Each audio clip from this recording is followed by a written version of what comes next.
I'd like to invite my chairman, Peter Mann, to the stage. He's many people's chairman in the room, I think. Yeah, most, yeah. Hi. So, 45 minutes. And it only works if you participate. So if you, we're going to do 5 minutes of conversation with each of our guests, who I'll introduce in a moment. And then we're going to do 10 minutes of me perhaps following on. But the last bit is up to you. And I'm going to try and master flinging this thing around in order to get you to ask some questions. So can I invite the people who are joining me on the panel to do precisely that? Join me on the panel. And then I'll attempt to introduce them.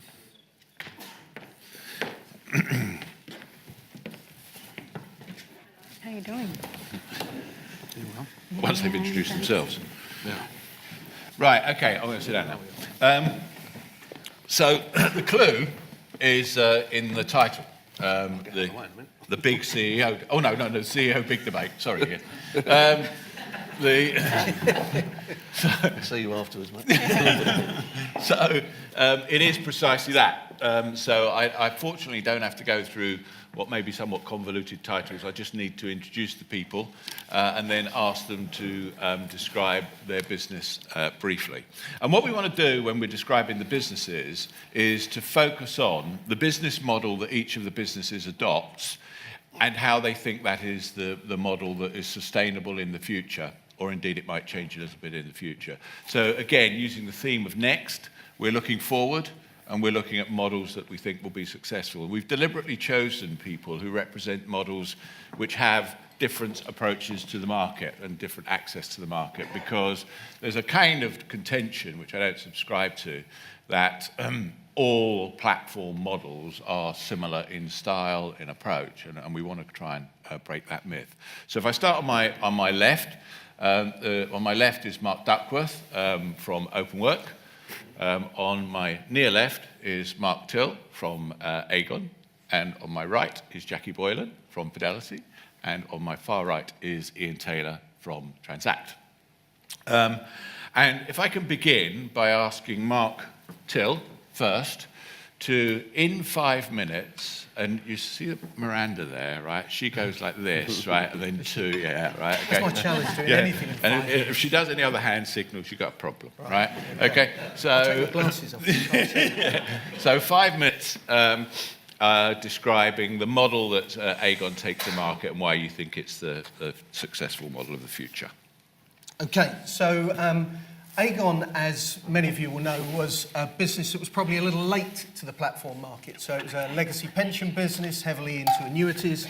That business model was disrupted by RDR. It requires significant capital to operate. And strategically, we wanted to be a business that didn't consume as much capital and was playing in what we perceived to be a value-adding part of the market. And platforms add significant value to the lives of advisors, employers, and customers by making things significantly easier than the way they used to be done when you had one-on-one relationships with fund managers. So for that reason, we were very attracted to the platform market. But when you launch as the 28th platform into a market, it's quite tricky to gain a foothold. And also when you look at a market when there's 28, 30 providers, one of the things that stands out is there's probably an element of oversupply in a market. And that over time causes some pressure on pricing. And it probably why it contributes to the fact that the platform market in totality is actually either marginally positive in profit or at best break-even business. So the way Aegon was thinking about this is, if this is an industry where there is generally a principle of oversupply in the market and pricing is likely to be under pressure as a consequence of that, particularly as we are a utility behind the real value-adding players in the market, like financial advisors, where that's where really, in the eyes of customers, value is most added. We concluded that you had to be able to operate at scale and drive the economies that scale bring you. So if you're able to operate a common operating model in a common way, but serving multiple markets, it will ultimately allow you to operate your business in a more cost-effective manner. And we think that brings three benefits. Firstly, it should allow us to be a profitable business, which means that we will be in the business for the long haul, providing support to advisors, consumers, and employers. Number two, we should be able to invest in value-added changes to our proposition, because the vast majority of platforms struggle to just keep on top of regulatory change, let alone do things that are actually designed about improving the experience. And thirdly, we should be able to bring price down over time to the end customer. So it's for that reason that we acquired BlackRock's DC business, the co-funds business, to try and create a business with genuine scale and economies of scale to it. Now, as you can see, we've migrated 4 platforms now, or 4 pieces of our business. 3 of them went broadly unheard of by you guys, the market, and one of them has been quite difficult for us and very visible and very public when we moved the co-funds retail book of business. And it just shows that the strategy, although it has lots of attraction to it, is inherently quite hard to execute. But we've learned a lot of things. So we've done 3 successful migrations, 1 migration that now is coming good, and we've got 1 more to do. And we are open to the idea of further platform consolidation to bring greater scale into our business. And in doing so, we're going to continue to pursue several things. Firstly, we will never be a distributor of product. We will not compete with advisors. We will not compete with direct-to-consumer propositions. Our job is to be the power behind those propositions, not to compete with them. In doing so, we'll try and produce a platform that serves the retail market, financial advisors in all their different guises, but also the workplace market, because we think that the workplace market is where there's going to be significant growth in investments as people come out of DB schemes into DC. We will also ensure that we progressively provide a better service to end customers, because that will be valuable to advisors with their low-value customers, execution-only firms, and should in the future more direct-to-consumer propositions come up, we will be able to sit behind those and power those. What we will also aim to do, though, is to integrate our protection proposition and also bring a default investment management solution. So something that for financial advisors who don't want to run the money, they want to concentrate on the value creation through giving advice, they will be able to drop into a default investment proposition that sits on the platform. And then we will do a few other things, broadly speaking, about trying to make the life of advisors easier, intermediaries easier to do business with their customers. So whatever will make the life of an intermediary easier, we will concentrate on making the platform more able to do that and bring in additional things to bear. I'm hoping that I haven't gone over my 5 minutes time. Well done, sir. Really? So I'm going to shut up. Okay, thanks, Mark. So what are the key words out of that? One of the key words you take out of that is scale. Yeah. So if I pass over to Mark Duckworth, who has scale in a different arena, so he has scale in the advice arena. Mark. Thank you. Morning, everyone. So a very different model to that of Aegon. So there'd be 3 things that I'd talk about. One would be face-to-face financial advice. The second would be vertical integration. And the third would be data. So we have 4,000 advisors now in Openwork, set across 3 different business lines. We have a business of very young advisors who focus solely on protection. We have a business, a scaled mortgage business, does about 1.6 to 1.8 billion per annum of retail lending. And the average age of an advisor would be 45. And we have a wealth business where the average age of an advisor is 54. And in terms of our advice, what we're very keen to do is to develop advisor skills and careers through the journey. And as their clients progress and their needs shift, we're trying to very much align the advisors to that client need throughout their lives. In doing so, we have a business model that is vertically integrated. So we have platform permission, we have a fund management business, we have a discretionary business, and clearly we also clip the advice. So we have a very solid vertically integrated model. And what we want to try and do with that is to make the client purchase far more seamless through that vertical integration. And I believe that one of the key trends for the industry is going to be convenience. The convenience by which the client can purchase. And to help that, what we're also trying to do is to get the data. And I think where face-to-face advice is still very powerful is the quality of the data that's bought from the client's into the centre. And that's not just the hard data, the facts that you would expect when somebody's filling out a pension application or a mortgage or such. It's actually the softer facts that I think are the key. Those hopes, dreams, fears and aspirations of a client that are very personal between the advisor and the client themselves.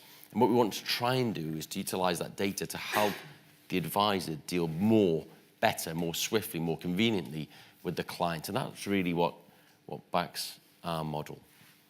Is that quite short? It caught up some of the time. That's good. Okay, thanks, Mark. So, again, another word that comes out of that is connectivity, closeness to the client. And before I ask Ian to speak, one of the features of Transact is the ability to have an ongoing, or allow the client to interact with their money, even though they may have been introduced via a retail source, which is somewhat different from the model that other people use. So, Ian, your model at the People's Republic. Model of the People's Republic of Transact's view of the world is as follows. I think I've been doing this for 20 years now, and it's taken me that long to realise that there probably isn't such a thing as a platform. We're all in this room for one reason only, and that's because Mrs. Miggins needs a financial plan. And it strikes me, in honour of the institution in which we're staying, we'll call this the three-body model. There are three jobs to be done in order to provide Mrs. Miggins with that financial plan. The first one is the provision of advice, personal recommendations in order to construct the plan itself, which is obviously what financial advice businesses do. The second one is the provision of building blocks to be used in that financial plan, and by that I mean specifically investment content. And investment content can be delivered in a packaged fashion, like like unit trusts, that dates me, mutual funds, etc., etc., etc., or in an unpackaged, like discretionary fund management, etc. Those are the two components. And then the third body is everything else. Everything else is infrastructure to help that plan be built out of those things. And what we do as a business is the everything else bit. My business doesn't do the financial advice, my business doesn't do the investment content, but it does do everything else. And I was talking at a conference last week trying to help the regulators understand that if you see the world in that way, then there's a whole bunch of regulatory arbitrage effectively disappears overnight, because what you're left with is effectively infrastructure businesses. In fact, I think we came up with the name Monetary Infrastructure Services Companies, or MISC, which I thought was quite fun. Helpful. Yeah, that's right, helpful. So it's miscellaneous other. Yeah. That's what we do. We're in charge of miscellaneous other. So going back a little bit, so 20 years ago, what we decided was that, we're not going to provide financial advice, we're not going to provide investment content IP, but what else is it that we can do to help Mrs. Miggins and her financial advisor run her financial plan, the infrastructure, the implementation. And so you generally find the characteristics of a MISC business will be custody, and under the heading of custody, I will include the provision of tax wrappers. We don't see pensions as products, we don't see bonds as products, they are tax wrappers around baskets of assets.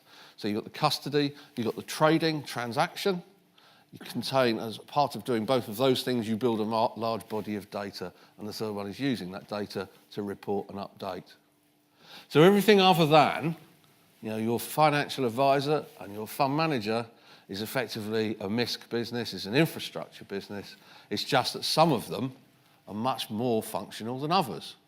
So you will have, for example, SIP specialist businesses are MISC businesses. They've just chosen to do one tax wrapper and to do that one particularly well, for example. Or you will have life companies who have a bond product. They're still platforms, they just don't have as much breadth, spectrum, width, whatever you want to call it. So the open architecture-ness of most platform businesses. So for the avoidance of doubt, I'm not trying to talk myself out of a company, but I am trying to talk my company out of a definition.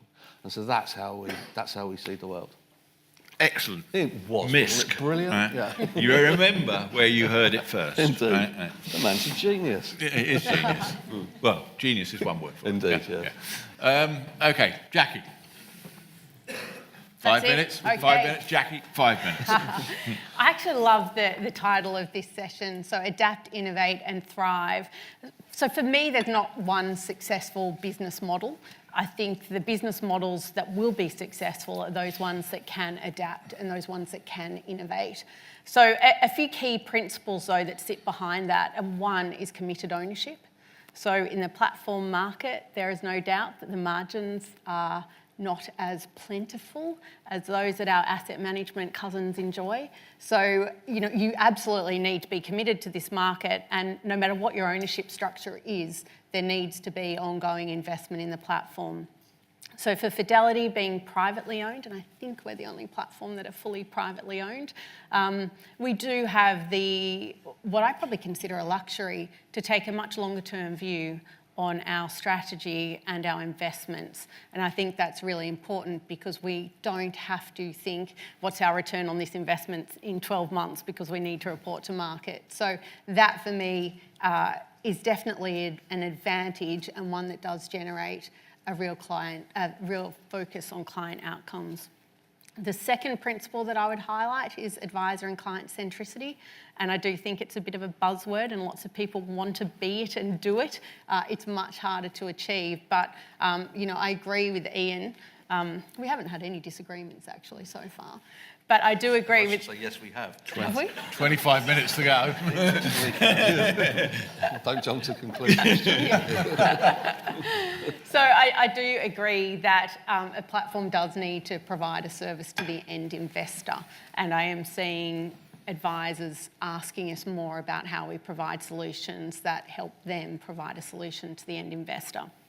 So client centricity and advisor centricity is really, really important. There's nothing that drives me more crazy than someone telling me that they've built a proposition and they've tested it by getting a bunch of advisors into a room and telling them what we're going to deliver for the next 12 months. So that for me is not research, that is not testing, that is not what I would consider advisor-centred design. So for me, successful business models absolutely understand that. It does need to be a seamless digital experience, there's no doubt, but I also do believe in being able to wrap it up with some TLC, some real humans, not necessarily chatbots. We might sit here in 5 years' time and say that, we're just WhatsApping and emojiing everyone and that's the way that we communicate, but I definitely don't think that's the answer right now. The third principle is technology. You need to invest. We've had a tumultuous couple of years here, there is no doubt, but getting that underlying core right is extremely important, and a successful business model will absolutely have that.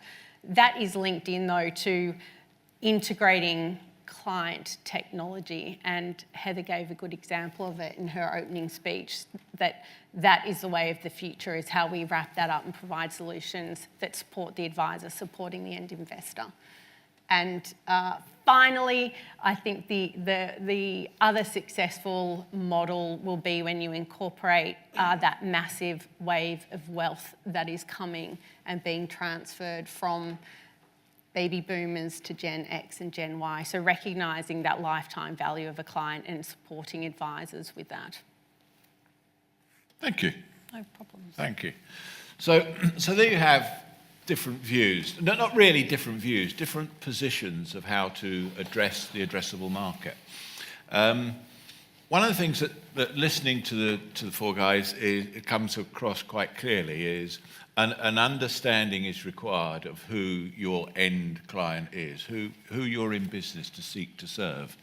And I remember when I ran one of these things, I constantly challenged myself to think about, why am I doing this? For whom am I doing this, and whom is the beneficiary? Because it's easy to see your shareholders and other people who have a vested interest in the success of your enterprise as your customer. But ultimately, Mrs. Miggins, to use now, actually that is a phrase that has passed through the vernacular of the life insurance industry. I'm not so convinced about MISC, but Mrs. Miggins has certainly made it. Thinking about Mrs. Miggins is what we, as people who run platforms, should be doing all the time. And I wonder to what degree we all do that.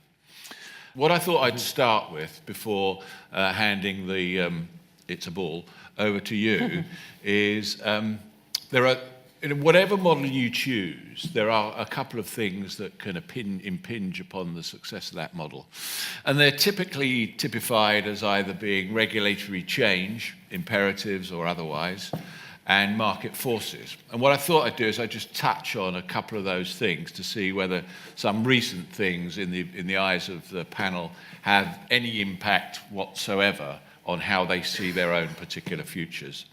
Let me start off with regulatory impact, and let me try and stay in the moment. And last week we saw the findings of the IPMS, or as I prefer to call it, the constant consultation campaign, because it doesn't actually resolve anything. Apologies to anybody from the regulator, or I'll be filmed, so that'll be my last gig. It'll be my last gig.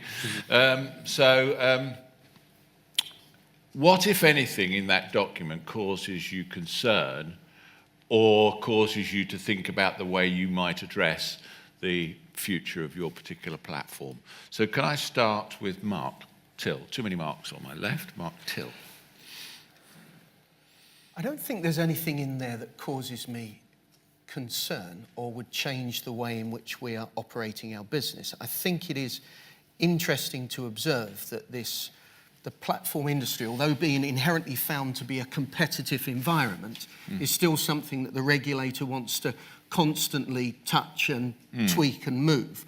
I'm not sure that that's always against a consistent long-term outcome that's somehow making a better outcome for the end customer. If you take yesterday's announcement on DB pensions, etc., sometimes I think we're potentially losing sight of the fact that for some customers, something that on the face of it for many might not be good, for a few might be great, and there's a danger that sometimes we crowd out what's good for a few in an attempt to avoid it getting to the many.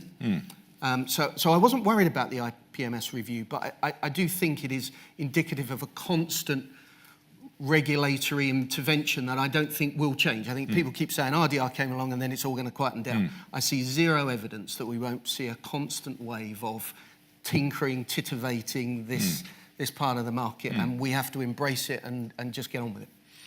Yeah, just before I pass it in for a comment, that iterative approach is pretty well signposted because, we had the asset managers market review, we have the investment platform market review, and there's little doubt in my mind the next review will be an advice review of some kind or another. And Mark shakes his head saying, I'm up for that, that'll be good, that'll be good. Ian, comment on IPMS. Did it make any difference to your life? Yeah, as I suggested in my opening comment, the problem of the paper is not actually its content or its remedies, but it's the extent. So it's the universe which it thinks it's addressing. I'll give you an example. So if they talk about things like the abolition and or capping of exit charges, and they talk about a requirement for compulsory in-specie transfers, for example, all of those sorts of things, why only platforms? If they're good for the consumers of platforms, they're good for the consumers of SIP providers, of insurance companies, of asset managers, of everyone else. And I think this is you've probably detected a theme through what I'm saying already.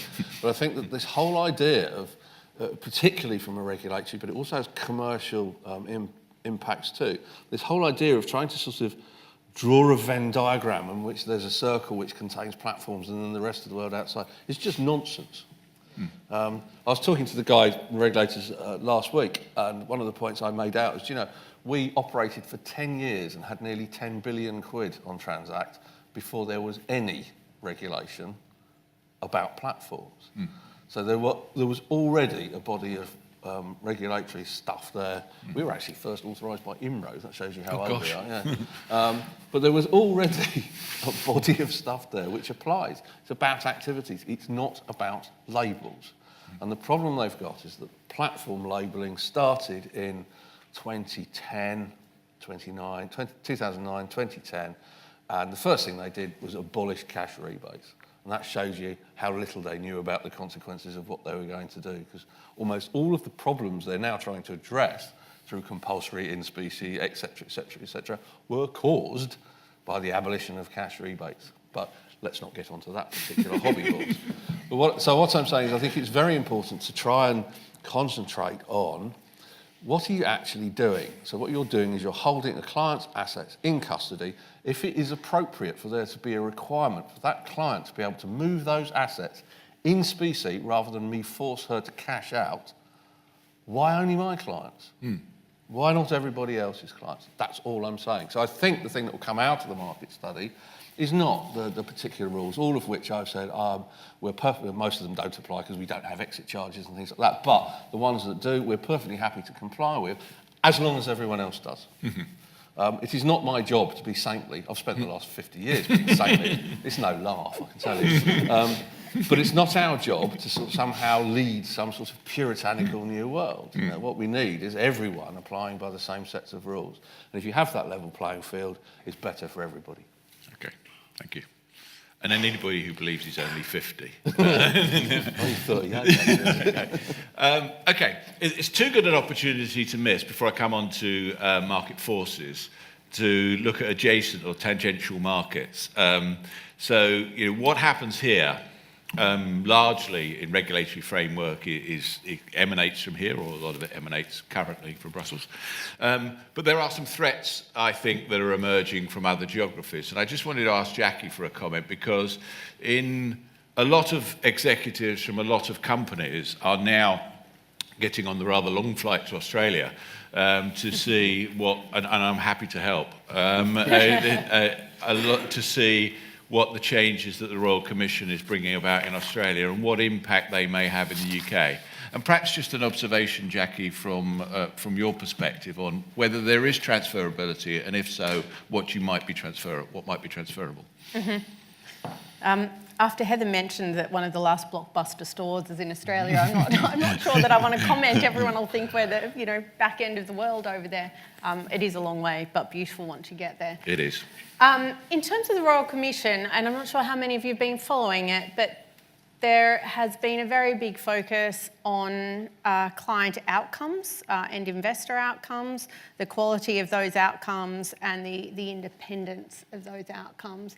And the interesting difference between RDR and the FOFA regulations, which is Future of Financial Advice, that happened in Australia at the same time, was that Australia became more vertically integrated and the banks became more powerful, and here the exact opposite happened. So the outcome of that 8 years later, 10 years later, is the big investigation into that vertically integrated model and the fact that the outcomes for end investors were not always for their benefit. And there's probably a few reasons there, or a few issues with that. So charging ongoing advice fees when the advice wasn't being given was probably one of the biggest issues. So not having the internal mechanisms in place to ensure that advice was being given. One of the less positive things is charging fees on clients that were deceased, and I know we've had some issues with that here as well. So in terms of the application here, or the threat, or the implication, I suppose it is just being aware that that can happen if the market becomes too narrow and too restricted. Interestingly, in the FCA paper last week, they did not have any issue with vertical integration here as it stands at the moment. So that they're kind of just a few. One of the biggest things actually that they didn't do a few years ago, which is now back on the table, is actually sending an annual invoice to a client asking them to opt in to an ongoing advice fee. And I think that type of change would be a real game changer here. And that's one of the things that people are not concerned, but looking at to see if that happens. Okay. I said I briefly, before attempting to throw the ball, look at market forces. And the particular market force I want to look at, and hopefully promote some questions from you guys, is around scale. And there's a well-held belief, Mark, that many people subscribe to, that in the advice business, we're almost systemically corralling around a smaller number of places which offer the ability to give advice, because it's hard yards for the small independent advisor in today's market. So, Do you subscribe to that view? And if so, would it be a threat, I guess, for these business models if advice became so concentrated around so few? That's a great question. Thank you. I think you have to understand the start point, actually. We're still in an incredibly fragmented market. And I think it's probably just worth touching on how many financial advisors there are. I think sometimes we lose sight of just how few financial advisors are left in the UK market. If you went back to 1989, there were 315,000 financial advisors. We might say that the quality of the advice may have been mixed and the barriers to entry probably not high enough. But as we move forward now, we have 10 million more people in Britain than we had then. We have 65 million people. And we have 25,000 financial advisors. So the market being fragmented and having too few a number, actually, if I could solve one thing, it would be to societally have more advisors, actually. I think the secondary point is whether we consolidate. I think it is very difficult and becoming increasingly more difficult for people to operate small, independent businesses, given the amount of research and the level of innovation, technology, and just the amount of change one is having to cope with. So I do think there will be some consolidation. I don't think it will be as quick as people may have thought. I do think it will take its time. I think the technologies will drive some of that consolidation. But I just wanted to touch on another point, actually. As part of this conference, I think, is what clients want, and Heather very aptly did this. And we went out to 17,000 of our customers and just the wider market and asked them what they wanted. And it wasn't wanted as in terms of proposition, it was wanted as in terms of the type of relationship. And what came through that was trust. What they really wanted was a trusted relationship. We spent quite a lot of trying to understand when a client says trust, what does that trust mean? And it really came down to three things. The first was competence. Do I believe that the person in front of me or the system with which I integrate is competent and has the power and the wherewithal to give me solid advice for what I want? And that was the least most important. What was classed as twice as important as competence was benevolence. Is that person on my side? And this is fascinating to me because you would always think, well, they are. I think somebody referred to it on the panel. 62% of those surveyed felt that they'd either been told a mistruth or a lie by some form of advice over their lifetime. And that would go back to PPI, DB in the 1980s, endowment mis-selling. People have that perception. That was classed to be twice as important as competence. But the most important was that of integrity. Will the advisor do what he says or she says they will do when they said they would do it? And it seems like such a simple request. But when you think about it, the most trusted brand in the world is Amazon. Why? Because if we've all got Prime and we order something today, we expect it to be there tomorrow. We trust that it will be. And I just think if consolidation is a point, but I think if we could start to work on building trust, which would also help, I think, the perception of our industry, society to get more advisors into that industry in the right way, and that's got to be a good thing. Thank you, Mark.